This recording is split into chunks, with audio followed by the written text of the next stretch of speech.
Alors vous savez, lorsqu'on aborde la tragédie du Khurban Beit HaMikdash, la tristesse n'est pas seulement parce qu'on a perdu la maison d'Akadosh Baruch Hu, l'endroit où on le voyait, l'endroit qui était la source de toute la bracha pour le monde. Comme l'ont dit les prophètes, que si les goïms savaient ce que le Beit HaMikdash leur apportait, ils auraient payé des soldats pour protéger le Beit HaMikdash. C'est pas seulement une tragédie pour ça. C'est pas non plus seulement une tragédie parce que toutes les souffrances qu'on a dans le monde, ça vient du Beit HaMikdash. Comme le Chazon Ish l'a dit. Chazon Ish, lorsque ils sont venus le voir, ils l'ont dit, Rabbeinu, l'État d'Israël voudrait instaurer un jour en souvenir de la Shoah, Yom HaZikaron.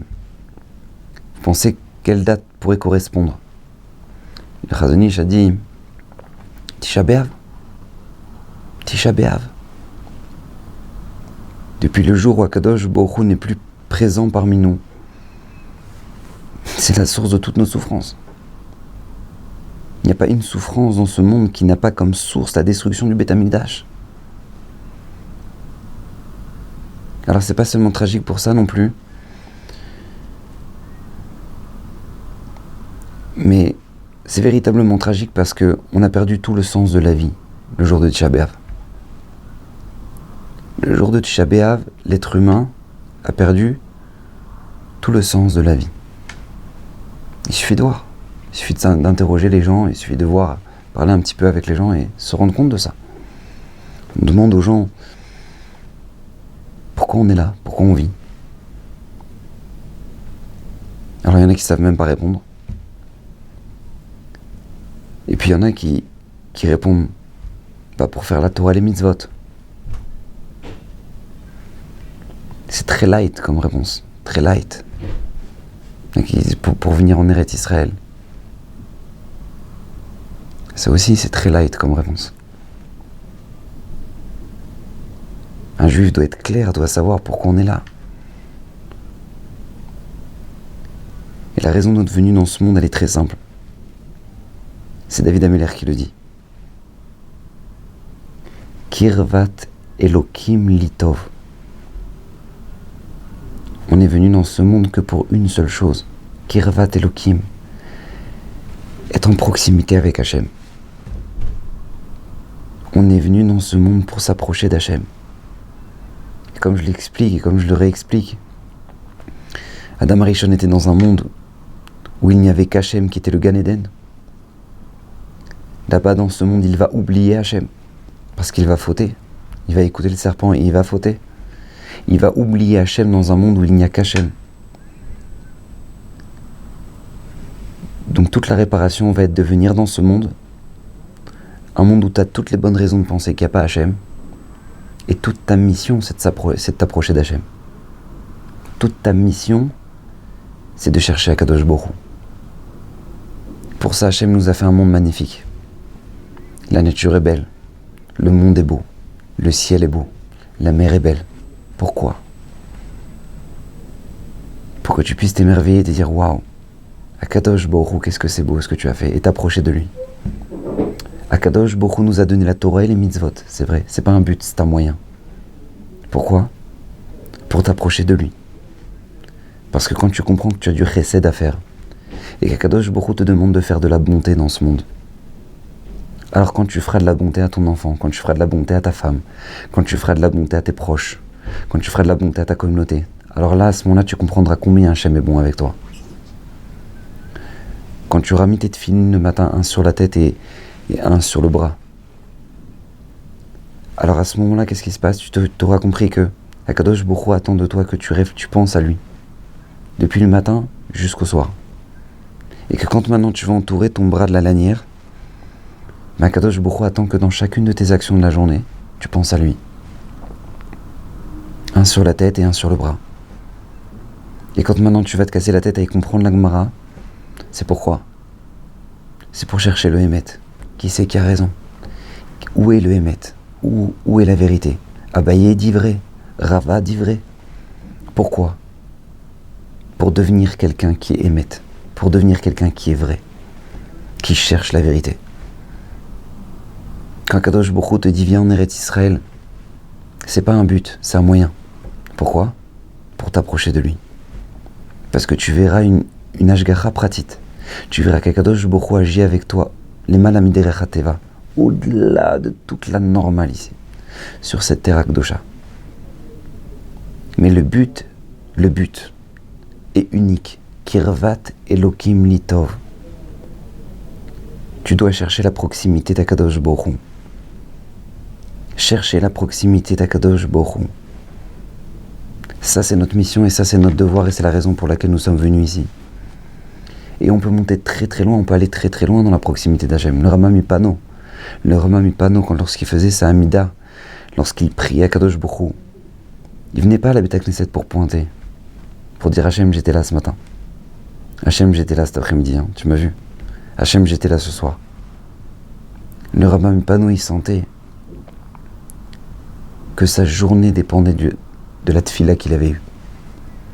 À tel point que le Rama Mipano a fini par dire à son shamash, il lui a dit regarde, pendant la mida, toutes les quelques minutes tu viens et tu me touches le bras, tu m'agites le bras. Le shamash lui a dit pourquoi? Il lui a dit parce que sinon je sens que ma neshama va quitter mon corps, tellement que je suis proche d'Hachem dans ma tfila. Et Marabotai, il y a un jour où le shamash a oublié de secouer le bras du Rama Mipano. Le Rama Mipano est tombé sur place et il est mort. En pleine Amida. Il était devenu tellement proche d'Akadosh Baruch Hu que sa neshama est remontée vers Hachem. Alors c'est vrai, c'est le Rama Mipano. Mais c'est une leçon pour nous. Il faut que ce soit clair dans notre tête. Il faut que ce soit limpide. Il n'est pas possible qu'un juif fasse un pas dans ce monde sans se demander est-ce que là ce que je vais faire, ça va m'approcher d'Akadosh Baruch Hu ou ça va m'éloigner d'Hachem? Est-ce que maintenant quand je vais faire cette action-là, je vais m'approcher de lui ou je vais m'éloigner de lui? Alors c'est vrai, dans l'idéal, il faudrait avoir un Rav. Dans l'idéal, chacun doit avoir un Rav. Pour se poser la question, je vais faire ce métier-là, je vais faire ce travail-là. Rav, qu'est-ce que vous en pensez? Ça va m'éloigner d'Akadosh Baruch Hu ou ça va me rapprocher d'Hachem? Et le Rav va te dire. Le Rav va te dire, c'est ça tout le rôle du Rav. Est-ce que ça, lui, il sent que ça va t'éloigner d'Akadosh Baruch Hu ou ça va te rapprocher d'Hachem?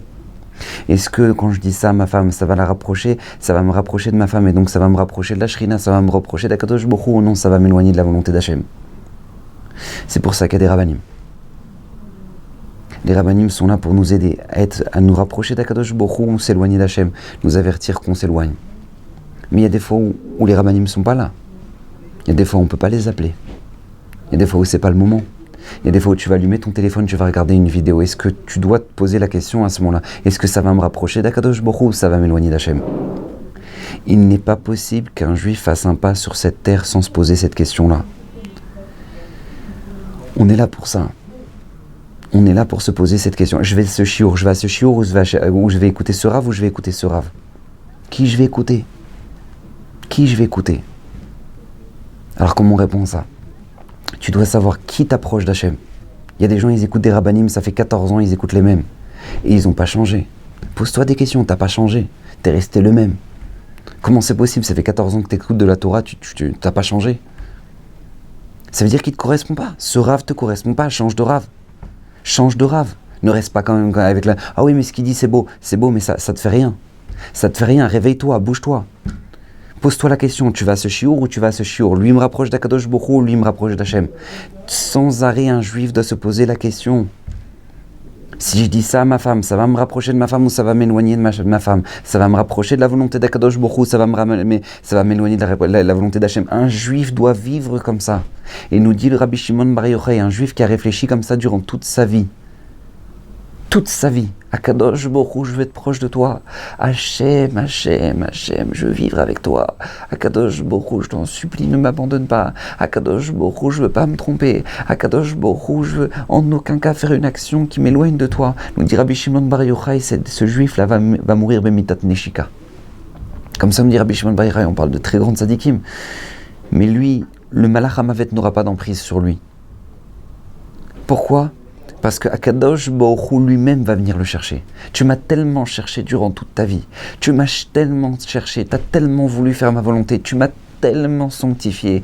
Tu as tellement eu confiance en moi dans ta émouna. Je te voyais, tu t'es battu pour moi durant toute ta vie. Moi, je viens te chercher. C'est pas le Malach HaMavet, c'est pas l'ange de la mort qui viendra te chercher. C'est moi qui viens venir te chercher. Ça s'appelle Mitat Neshika. Ça s'appelle Mitat Neshika. Pourquoi ? Parce que ces gens-là ont cherché la proximité d'Hachem. Cette proximité-là, on l'avait dans ce monde, de manière inimaginable. C'était au Beth Amikdash. Au Beth Amikdash, tout était clair. Kimitzion Tetse Torah. On arrivait au Beth Amikdash, on arrivait à Yerushalayim, c'était Nora Vayom. Les Juifs voyaient la main d'Hachem, ils voyaient Akadosh Baruch Hu Ribon Olamim, ils voyaient le korbanot monter jusqu'au ciel. Ils voyaient les Kohanim Be'avodatam, ils voyaient la Shrina, ils voyaient Rabotai. Ils puisaient le roi HaKodesh au Beth Amikdash, rien que parce qu'ils voyaient la présence divine. Et ça, on l'a perdu. On a perdu le sens de la vie. On a perdu ce qui était notre repère. La volonté d'Hachem. Est-ce que tu te rapproches d'Akadosh Baruch Hu ? Est-ce que ça, c'est ce qu'Hachem attendait de toi ? À l'époque du Beth Amikdash, c'était clair. C'était clair. Maintenant, comment on doit faire ça ? Nous dit la Gemara dans Brachot, En Ashchina Shora Ela Be'arba Amot Shel Halacha. Tu veux savoir où est-ce qu'elle est la volonté d'Akadosh Baruch Hu ? Étudie la Halacha. En. Il n'y a pas d'autre solution. Tu veux savoir où se trouve Hachem ? Hachem n'est plus au Beth Amikdash. Maintenant, alors où est la Shrina ? Il nous dit la Gemara dans Brachot, En Ashchina Shora Ela Be'arba Amot Shel Halacha. Casse-toi la tête. Mais combien on doit se casser la tête ? Combien on doit faire de Gemarot ? Et combien on doit faire de Shulchan Aruch ? Combien on doit faire de Acharonim ? Pourquoi ? Pour essayer d'apprendre, pour dire où est Hachem ? Où est Akadosh Baruch Hu ? Qu'est-ce qu'Hachem attend de moi là ? Qu'est-ce que je dois faire au moment où je suis dans le travail ? Est-ce que maintenant j'ai le droit d'être dans un bureau mixte ? J'ai pas le droit. Est-ce que maintenant j'ai le droit de répondre à ce téléphone ? J'ai pas le droit. Est-ce que j'ai le droit de parler à cette femme-là de cette manière où j'ai pas le droit ? La volonté d'Hachem chaque instant. Ça c'est quoi ? Ça c'est l'Halacha. Mais combien c'est dur maintenant ? Combien c'est dur ? Ce qui était simple avant, combien c'est devenu dur ? Pourquoi ? Parce qu'on n'a plus le Beth Amikdash. Donc on a perdu cette clarté. Alors je ne vous cache pas, j'ai eu cette question pendant des années. Je me suis posé la question, je me dis, je ne comprends pas. Comment ces juifs-là, qui ont vécu à l'époque du Beth Amikdash, comment eux qui avaient Hachem devant eux, comment ils ont pu détruire ça ? Comment ils ont pu détruire la maison d'Hachem ? Mais comment c'est possible ? Tu vois Hachem et tu es à côté de la plaque. Tu vois Kadosh Baruch Hu et tu détruis sa maison. Pour nous, qu'on ne le voit pas, pour nous qui sommes en galoute, c'est dur. Mais pour eux qui voyaient Kadosh Baruch Hu, eux qui voyaient Hachem, comment ils ont pu détruire la maison d'Hachem ? Comment t'arrives à un endroit où maintenant tu n'avais plus de libre arbitre ? Tu voyais Akadosh Baruch Hu, tu voyais le Boro Olam, tu voyais des miracles qui existent nulle part ailleurs dans le monde. Tu voyais ça, alors comment c'est possible ? Et en fait, la réponse est très simple. Très simple. Très simple. C'est une règle physique que connaissent tous les capitaines de bateau. Tous les capitaines de bateau, ils connaissent cette règle-là, qui est ce qu'on appelle partir à la dérive. Vous savez, une personne, elle peut être dans le bateau et puis arrêter d'avancer et se dire, voilà, je bouge pas. Voilà, je reste là. Mais en fait, ça n'existe pas de rester sur place.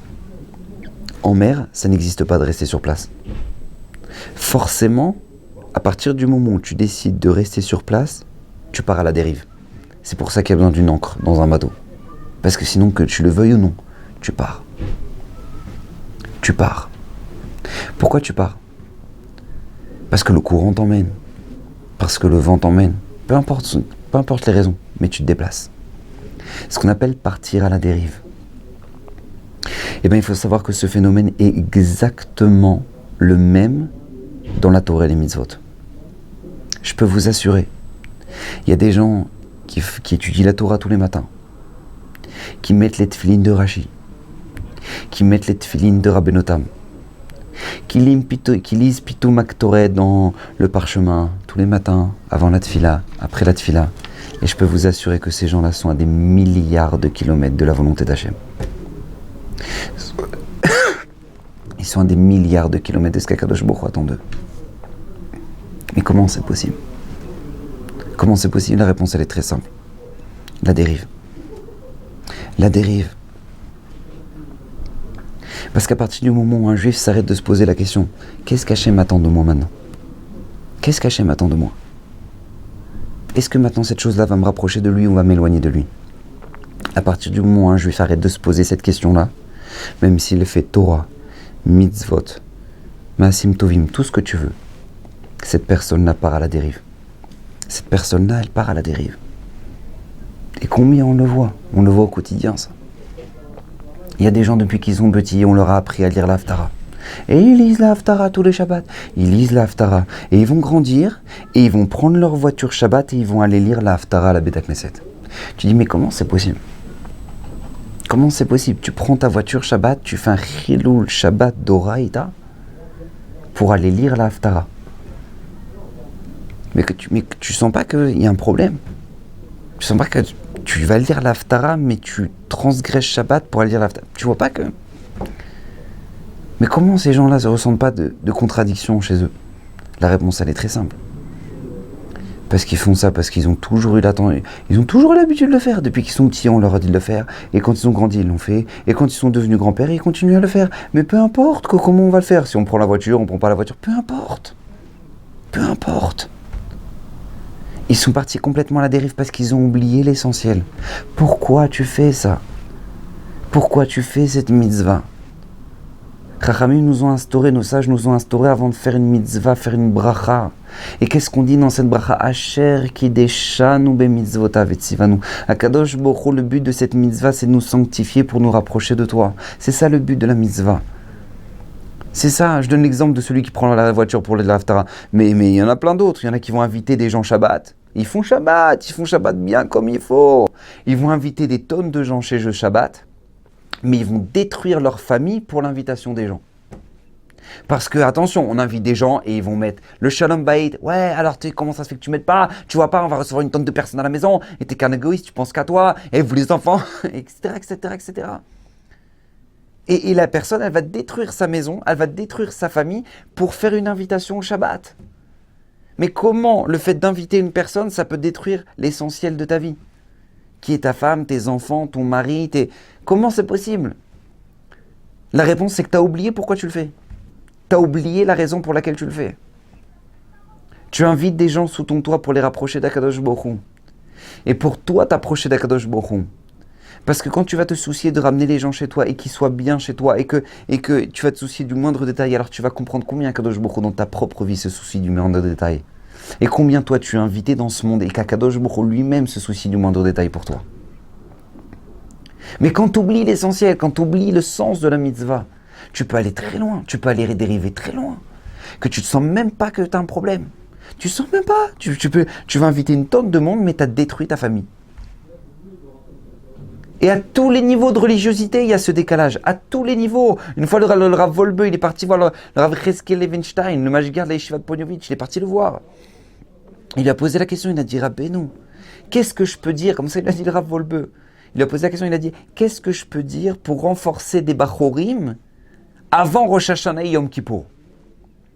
Sur quel point je peux renforcer des Bachorim de très bonnes yeshivot? C'est-à-dire, on parle de Bachorim qui sont de très bons Bachorim. Sur quel point je peux les renforcer avant Rosh Hashanah et Yom Kippour? Qu'est-ce qu'il a répondu Rav Cheskel Levenstein? À Rav Wolbe, qu'est-ce qu'il lui a dit? Il lui a dit, Tagid lahem, sheyesh boré olam. Va leur dire qu'il y a un Dieu sur terre. Voilà la réponse de Rav Cheskel Levenstein au Rav Wolbe. Va dire à ces Bachurim là, sheyesh boré olam, qu'il y a un Dieu sur terre. Si, mais ce qu'on va, il parle à des Bachurim qui étudient la Gemara du matin au soir, qui étudient Shulchan Aruch. Mais comment c'est quand tu t'arrives et tu leur dis il y a un Dieu sur terre? Eh ben oui, Rabotai. Eh ben oui. Pourquoi? Parce que tu peux étudier la Gemara. Tu peux étudier le Shulchan Aruch. Tu peux envoyer tous les jours des halachot dans ton téléphone et être à des milliards de kilomètres d'Akadosh Baruch Hu. Tu sais pourquoi? Parce que tu as oublié pourquoi tu fais tout ça. Tu as oublié de te poser la question, est-ce que maintenant ce que je fais, ça va me rapprocher d'Akadosh Baruch Hu, ça va m'éloigner d'Hachem? Et vous savez, le problème, c'est pas seulement qu'on part à la dérive. Le problème, c'est pas seulement de partir à la dérive. Le problème, c'est que les plus grandes avérotes peuvent être faites en pensant que c'était une mitzvah. Nous attendons tous ce moment où le Mashiach sonnera du chauffard pour annoncer notre délivrance. Aujourd'hui, jour de Tisha B'Av, la reconstruction du troisième temple est plus que jamais entre nos mains. Prenez sur vous une mitzvah, une bonne action et envoyez-nous votre nom. Nous le transmettrons aux grands de la génération qui prieront pour vous. Rabbi Chaim Kanievski, Rav Israël Gantz, Rav Moshe Tzadka. Envoyez par SMS le mot mitzvah ainsi que votre nom au 00 33 6 24 44 66 07 ou par internet sur torah-box.com/mitzvah. Et les plus grands rabbanim prieront pour vous. Eh oui, les plus grandes avérotes peuvent être faites en étant persuadés que c'était une mitzvah. Et combien on en a de preuves? La Mishnah dans Sanhedrin, elle nous dit, et ça tout le monde connaît le début de cette Mishnah, Kol Israël yesh lahem chelek be'olam haba. Tout Israël a sa part dans le monde futur. Mais le problème, c'est qu'il y a beaucoup de gens qui ne savent pas la suite de la Mishnah. Et la Mishnah, elle continue. Il faut l'étudier, la suite de la Mishnah. La Mishnah dit Ve'eluhen she'en lahem chelek be'olam haba. Et voici ceux qui n'ont pas de part au monde futur. Allez voir la Mishnah là-bas. Et parmi eux, la Mishnah, elle mentionne qui? Elle mentionne Doeg, Achitophel, Gehazi. Mais on parle de gens, mais sur lesquels la Gemara dans Sanhedrin elle-même, elle dit que Doeg, Achitophel, Gehazi, tous les Chachamim, tous les sages de leur époque, étaient comme de l'herbe sous leurs pieds. Et la Mishnah dans Sanhedrin, elle nous dit que En lahem chelek l'olam haba. Ils n'ont pas de part au monde futur, ces gens-là. Je dis, mais comment c'est possible? Comment c'est possible? Des gens qui étaient Anak, les rois d'Israël, Achav, Ménaché. Je dis, mais comment ces gens-là peuvent être allés si loin? Comment c'est possible? Comment ils ont pu tellement se planter? Et Barabotai, vous savez, ils se sont plantés les Shem Shamaim.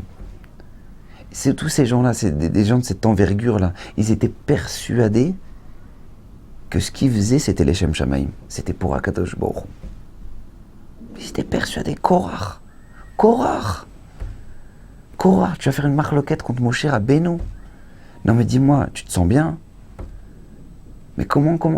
Mais lui, Korach, tu voyais, Tzadik et Sadolam, oh là là, Korach. Mais moi, c'est pas pour moi, c'est dit Ramban. Mais c'est pas pour moi que je le fais, il disait Korach. Mais moi, j'ai 130 ans. Mais moi, je suis milliardaire. J'ai pas besoin de ça, moi. J'ai pas besoin de la place de Aaron. J'ai pas besoin de la place de Litzefan. Mais j'ai pas besoin de tout ça, moi. Si je le dis, c'est pour vous que je le dis, mes amis. C'est pour vous. Pour vous sauver du danger de Moshe Rabbeinu. Et combien lui, il arrive devant la tente de On Ben Pelet. Il arrive devant la tente de On. Que sa femme, elle l'a endormi pour pas justement qu'il fasse partie de la marloquette de Korach. Et comment sa femme, elle va éloigner le clan de Korach. Elle va aller se mettre devant la tente, elle va retirer son Kisui Roche. Il y a là tous les amis de Korach, ils vont arriver et dire, oh là là, on s'approche pas de la tente de l'Oron. Oh, on peut pas s'approcher de sa tente. Regarde, sa femme, elle est même pas de Sanois. Mais j'ai pas compris. Tu fais une marloquette contre Moshe Rabbeinu. Contre celui qui t'a donné la Torah. Et maintenant, tu t'approches pas de la tente de On parce que sa femme, elle a enlevé le Kisui Roche. Mais comment tu fonctionnes, toi? Mais comment ça marche? La réponse, elle est très simple. Parce que Korach, il était persuadé qu'il faisait ça, les Shem Shamaim. Et c'était ça tout le danger de Korach. Korach, il était persuadé que quand il se battait contre Moshe, il faisait une mitzvah. Mais comment il a pu se planter comme ça? La réponse, elle est très simple. Il s'est planté parce qu'il a oublié l'essentiel. Qu'est-ce qu'Akadosh Baruch Hu attend de moi? Qu'est-ce qu'Akadosh Baruch Hu pense de moi maintenant? Est-ce que ce que je vais faire, ça va me rapprocher d'Hachem ou ça va m'éloigner d'Hachem? Ça, il a oublié. Il pouvait connaître toute la Torah.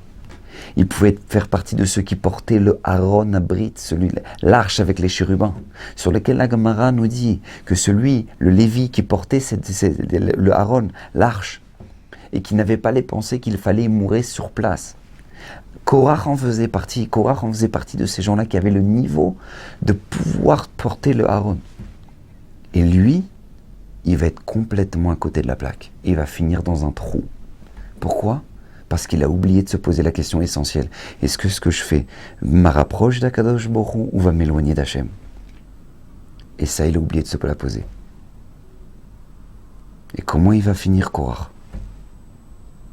Eh bien, vous savez, Rabotai, ça, c'est la réponse à la question que j'ai demandée.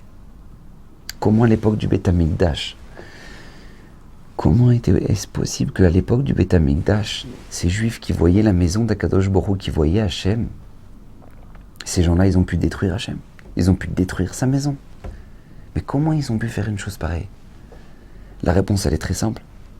La Gemara, elle nous dit la réponse. La Gemara, elle nous dit que c'était ça leur problème. C'est qu'ils pouvaient être des tzadikim. Ils pouvaient connaître toute la Torah. Ils pouvaient faire du chesed de manière incroyable. Mais ils ont oublié l'essentiel. Pourquoi tu le fais ? C'est la Gemara dans Yoma. La Gemara dans Yoma, elle nous dit pourquoi le premier Beth Amikdash était détruit ? À cause de Gilou Yarayot, Shfichut Damim Avodah Zara, la débauche, le meurtre et l'idolâtrie.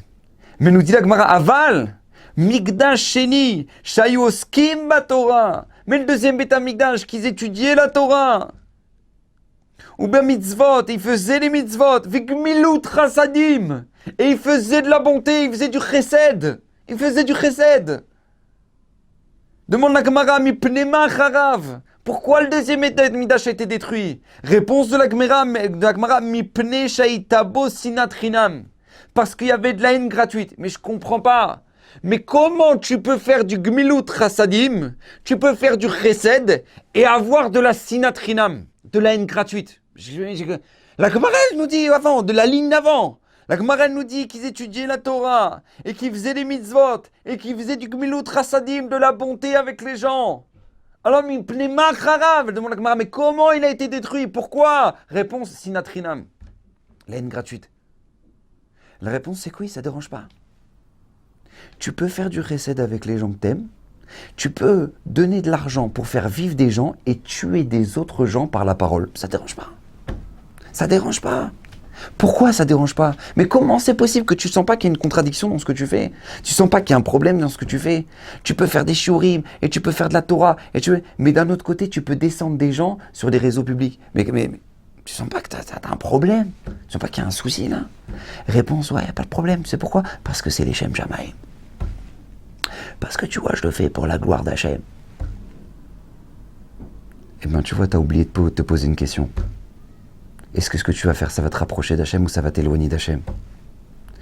Pose-toi sincèrement la question au fond de toi. Est-ce que c'est ce qu'Hachem attend de toi ? Est-ce que c'est ce qu'Hachem attend de toi ? Et tu te rendras vite compte que tu t'es planté. Tu peux faire du chesed et à côté de ça, avoir de la haine gratuite. Ça te dérange pas. Ça ne contredit pas. Et c'est pour ça que le Beth Amikdash a été détruit. Parce que tu peux faire plein de mitzvot et tu as oublié l'essentiel. Et la Gemara nous donne un exemple. La Gemara dans Yoma là-bas nous donne un exemple. Elle nous dit, à l'époque du Beth Amikdash, il y avait 2 Kohanim. Le matin, ils voulaient faire Trumat Hadeshen. Ils voulaient prélever les cendres qu'il y avait sur l'autel. Faire la première mitzvah. Ils voulaient le faire. Donc qu'est-ce qu'ils faisaient ? Ils faisaient la course pour savoir le premier Kohen qui allait monter sur le Mizbeach, qui allait monter sur l'autel pour pouvoir faire cette mitzvah-là. Là, non, il y a 2 Kohen qui se mettent à courir. Il y en a un qui voit que l'autre, il le dépasse. Il a pris un couteau et il a planté l'autre. Nous dit la Gemara, il a planté. Il a tué. Il a tué l'autre Kohen pour aller faire Trumat Hadeshen, pour aller enlever les cendres sur l'autel. Quand ils se sont mis à pleurer, mais Roliot, comment c'est possible ? Et à ce moment-là, le père du Kohen qui a été tué, il arrive, il voit son fils en train d'agoniser, il enlève le couteau, il dit Baruch Hashem, on a pu enlever le couteau, au moins le couteau il est tahor, il n'est pas impur de la mort, parce qu'il n'est pas encore mort mon fils. Mais comment c'est possible ? Mais comment tu peux courir et planter l'autre pour aller faire une mitzvah ? Et comment le père il peut enlever le couteau et dire Baruch Hashem il n'est pas tamé ? Mais qu'est-ce qu'on en a à faire maintenant qu'il soit tamé ? Non mais tu me charries ou quoi ? Il est en train de mourir. Il est en train de mourir. Et Rabotai, je peux vous assurer. Des fois on doit se poser la question si on n'est pas loin de ça. Des fois on doit se poser la question si on n'est pas loin de ça. Combien tu peux faire de la shonara ? Combien tu peux détruire une personne par la parole ? Ou par une réflexion, ou par une remarque sur les réseaux sociaux, tu peux détruire la personne et toi tu mets la kippa, et tu peux avoir la barbe, et tu peux mettre les tefilines tous les matins, et tu as des milliards de kilomètres de ce qu'Akadosh Baruch Hu attend de toi. Pourquoi? Parce que tu t'es pas posé la question simple. Est-ce que ce que je fais, c'est ce qu'Hachem attend de moi ou pas? Et nous dit le Rav Dessler, sachez une grande règle. Il nous dit le Rav Dessler que, au fond, tu sauras la vérité. Si ce que tu as fait, c'était vrai ou pas. Le Rav Dessler nous dit que ça, c'est un principe qui est fondamental. La Gemara dans Shabbat, elle nous dit qu'au moment où Adam Arishon a fauté, les Malachim, ils sont partis voir Akadosh Baruch Hu et lui ont dit « Ribbon Olamim, Akadosh Baruch Hu, qu'est-ce qu'a fait l'homme? Pourquoi il a fauté pour que maintenant il soit devenu mortel ?» Et à ce moment-là, Akadosh Baruch Hu répond « Mitzvah kala tziviti va avar alea. » J'ai donné une petite mitzvah et il l'a transgressée. Demande le Saba Mikelem, je comprends pas, les Malachim ils savent pas ça. Les Malachim ils connaissent pas la réponse. Les Malachim, ils vont voir Hachem, ils disent Bon Olamim, mais comment c'est possible que tu as maudit Adam, tu l'as rendu mortel et que. Comment c'est possible? Quoi, ils savent pas? Les Malachim ils sont pas au courant de ce qui s'est passé là-haut. Ah, il faut qu'Akadosh Baruch Hu leur dise Vous savez, j'ai donné une petite mitzvah et il l'a transgressé. Sans blague, les Malachim ils ne savent pas. Il dit le Saba Mikelem, non, les Malachim ils ne savent pas. Les Malachim, ils ne savent pas pourquoi, parce que quand les Malachim, ils ont vu Adam Arishon manger le fruit, pour eux, ils ont vu Adam Arishon en train de faire une mitzvah, parce que pour lui, c'était les Shem Shamaim. Pour lui, Adam Arishon, il était persuadé qu'il faisait le bien. Il était persuadé que c'est ce qu'il fallait faire. Les Shem Shamaim, il fallait rentrer le mal en soi pour avoir plus de force, pour avoir encore plus de mérite, etc., etc., etc. Alors il demande le Saba Mikelem, alors si les Malachim, ils n'ont pas compris le mal qu'il y avait dans la faute de Adam Arishon, au point d'aller demander à Kadosh Baruch Hu pourquoi Hachem il a fait ça. Alors si les Malachim ils n'ont pas vu le mal, alors pourquoi Kadosh Baruch Hu il a puni Adam? Si les Malachim ils n'ont pas vu du mal là-dedans, alors pourquoi Hachem il a puni Adam? Il répond le Saba Mikelem, vous savez pourquoi? Parce que dans le fond, Adam Arishon savait très très bien que lui, il fallait pas qu'il le fasse. Et que ça, fallait pas le faire. Nous dit le Rav Dessler, dans le fond, tu sais très bien où est le Hémet. Pose-toi les vraies questions, tu verras, t'arriveras au Hémet. Et je vois des gens, ils font la mida dans l'avion. Ils se lèvent, ils font minyan dans l'avion, et ils dérangent tout le monde. Mais je comprends pas. Mais comment tu peux faire ta shmona esrei, tu peux faire ta amida dans l'avion, tu bloques tout l'avion. Mais comment c'est possible? On a le droit de faire ça? Alors c'est vrai, sur Elal, les hôtesses, elles laissent un endroit pour pouvoir le faire. Mais t'as cru que parce que maintenant c'est un vol pour Tel Aviv, alors t'as le droit de faire ce que tu veux, t'as le droit de faire un shtibler dans l'avion. Mais comment c'est possible? Comment les gens ça les dérange pas? T'as ouvert le Shulchan Aruch, t'as regardé si c'est permis de faire ça. Rav Ovadia dit mais fourrage que c'est assourd de faire ça. On n'a pas le droit de faire ça, t'as le droit de déranger tout l'avion parce que toi tu pries? Parce que monsieur prie, alors tu as le droit de bloquer tout l'avion? Et on a vu ça. Pourtant, parce que les Shem Shamaim, et c'est les Shem Shamaim. Et c'est les Shem Shamaim. Pose-toi, Hachem il veut ça. Hachem il veut que parce que tu as besoin de lui parler, tu as bloqué tout l'avion. Mais pose-toi les questions. Je me rappelle quand on a fait le voyage de retour du gala avec les rabbinim de Torah Box, on a fait minyan, on était tous assis. On a fait minyan autour, on a pris à notre place. Pourquoi on a le droit de déranger un avion pour ça? Une fois, il y a un juif, il est venu voir le Rabbi Lubavitch, il a dit Rabbeinu, excusez-moi, je voudrais vous poser une question. Quel kavana faut avoir au moment où je mets le talit? Quel kavana il faut que j'ai au moment où je mets le talit? Le Rabbi Lubavitch, il a dit, tu sais la kavana qu'il faut avoir, ne pas mettre tes tzitzit dans la tête de l'autre. Parce que les gens arrivent à aller mettre le talit. Et ça y est, tout le monde prend le talit. Mais j'ai pas compris, parce que tu mets ton talit, tout le monde doit se prendre les tzitzit. Rabotaï, sans arrêt, on doit se poser la question. Sans arrêt, un juif doit se poser la question. Où j'en suis? Est-ce que c'est ce qu'Hachem m'attend? Est-ce que ce que je fais, c'est la volonté d'Akadosh Baruch Hu? Vous savez, je le dis à chaque fois, mais le choc le plus violent qu'on pourra avoir après 120 ans, le choc le plus violent, ce ne sera pas que qu'est-ce qui sera attendu comme Guinam, ou le Gilgoul, ou qu'est-ce que seront les souffrances pour les Avérotes. Ce ne sera pas ça. Le pire, le choc le plus violent, ce sera de voir combien tu pensais être dans le Hémet et que tu étais à côté de la plaque. Ça, c'est le pire. Combien tu pouvais penser que toi, t'as fait ton shalom bayit, t'as fait plaisir à ta femme et tu verras combien ta femme te détestait dans son cœur. Pourquoi? Parce qu'avec tes réflexions désobligeantes, combien tu as des milliards de kilomètres et qu'elle t'a jamais rien dit de peur que tu t'énerves. Et toi, tu étais persuadé que tout le monde t'aimait. Combien tu vas arriver là-haut et on va te montrer tes enfants qu'Akadosh Baruch Hu, c'est les Nishamot qu'Akadosh Baruch Hu t'a confié et que tu en as fait n'importe quoi. Et que tu les as détruits parce que tout simplement parce que toi, tu avais envie de dire ce que tu pensais. Et parce que toi, tu avais envie de dire alors, tu vas devenir Zebwer, qu'est-ce que vous allez devenir dans la vie? Et tu as détruit ton fils par tes réflexions. Et toi, tu étais persuadé que non, mais c'est ce qu'il faut, c'est être un bon papa, etc. Et que tu l'as détruit par tes paroles. Combien on va se rendre compte de où est-ce qu'on pensait être et où on était. Vous savez ça? Qui l'a vécu, cette tragédie-là? Les frères de Yosef. Les frères de Yosef étaient persuadés qu'il fallait vendre Yosef, fallait tuer Yosef, les Shem Shamaim. Jusqu'au jour où ils se sont retrouvés devant Yosef et que Yosef va leur dire Ani Yosef, Aod Avichai. Moi je suis Yosef, mon père, il vit encore. Demande le Rav de Brisk, c'est quoi cette question? Ça fait 3 heures, ça fait des jours et des jours qu'ils n'arrêtent pas de te parler de ton père, qu'il est vivant et que si jamais maintenant il ramène Binyamin, il risque de mourir. Comment toi maintenant, Yosef, tu peux poser la question si Yaakov vit encore? Il dit le Rav de Brisk. Quelque chose de Nora Vayom. Il a regardé ses frères, Yosef, il leur a dit vous êtes en train de me faire une crise, vous êtes en train de me dire vous ne pouvez pas ramener Binyamin. Pourquoi? Parce que sinon vous allez tuer Yaakov. Ani Yosef, Aod Avichai. Quand moi vous m'avez vendu, vous vous êtes posé la question si mon père Yaakov allait vivre encore. La douleur qu'il allait avoir de ça.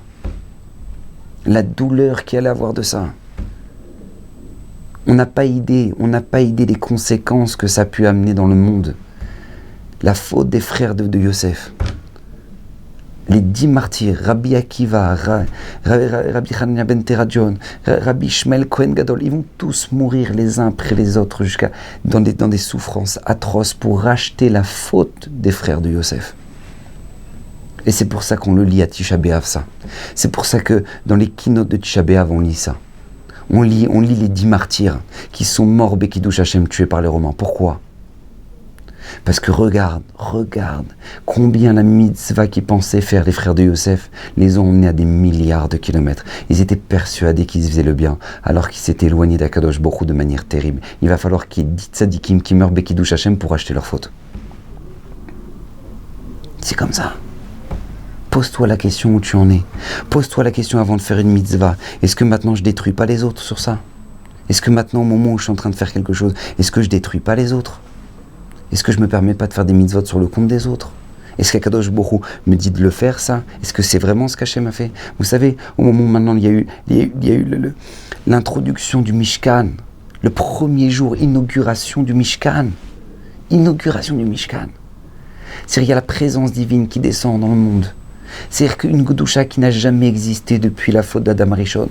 C'est-à-dire qu'Akadosh Baruch Hu réside dans le monde. Le Beth Amikdash, le Mishkan dans le désert. Le jour de l'inauguration du Mishkan, il va y avoir une tragédie. Laquelle? La mort de Nadav et Avihu, les 2 frères de Aaron. Pourquoi? Parce que les 2 frères de Aaron, ils se sont dit, nous on veut ramener des Ktoret aussi. Nous on veut s'approcher d'Hachem. Nous on veut être proche d'Akadosh Baruch Hu. Et pourquoi nous on pourrait pas?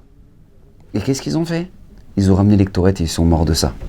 Pourquoi il fallait que, au moment de l'inauguration du Mishkan, il y ait la mort de Nadav et Avihu?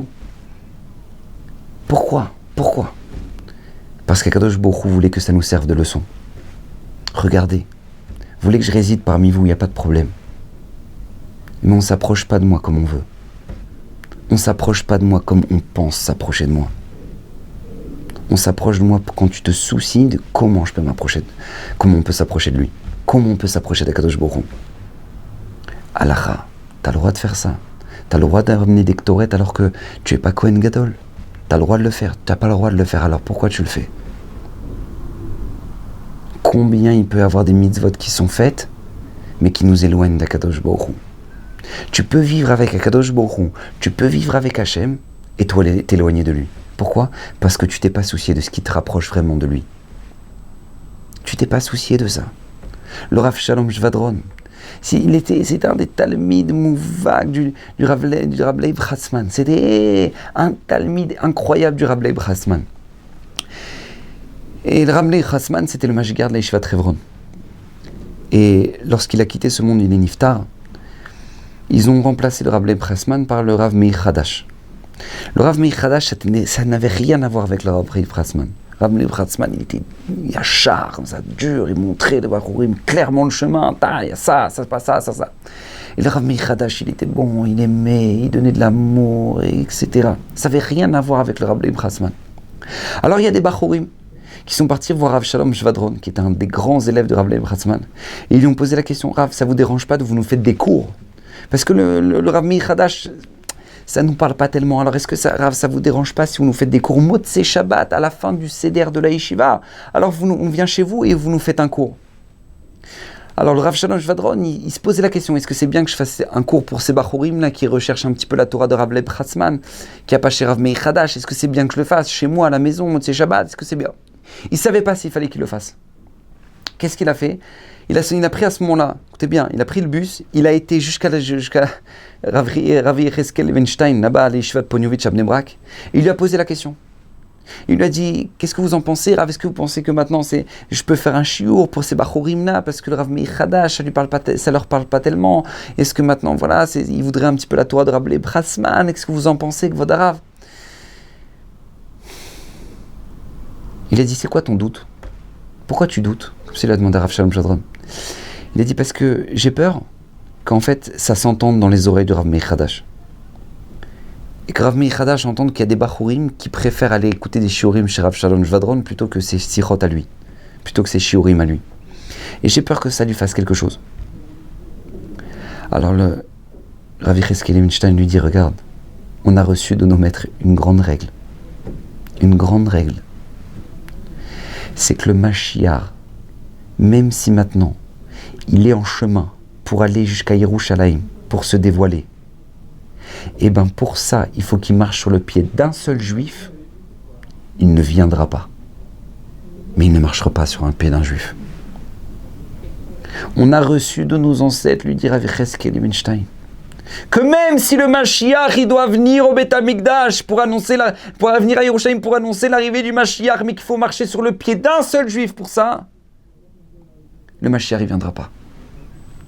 Parce que tu n'annonces pas la Géoula en marchant sur un autre. Tu ne pourras pas annoncer la Géoula en marchant sur un autre, parce que c'est pas ce qu'Hachem il attend de nous.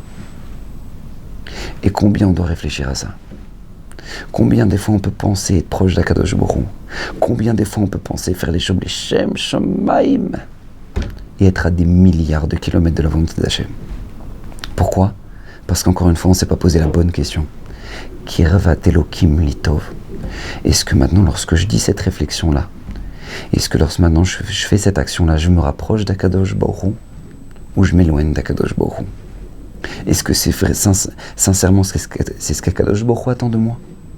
Ou c'est pas ce qu'Hachem attend de moi?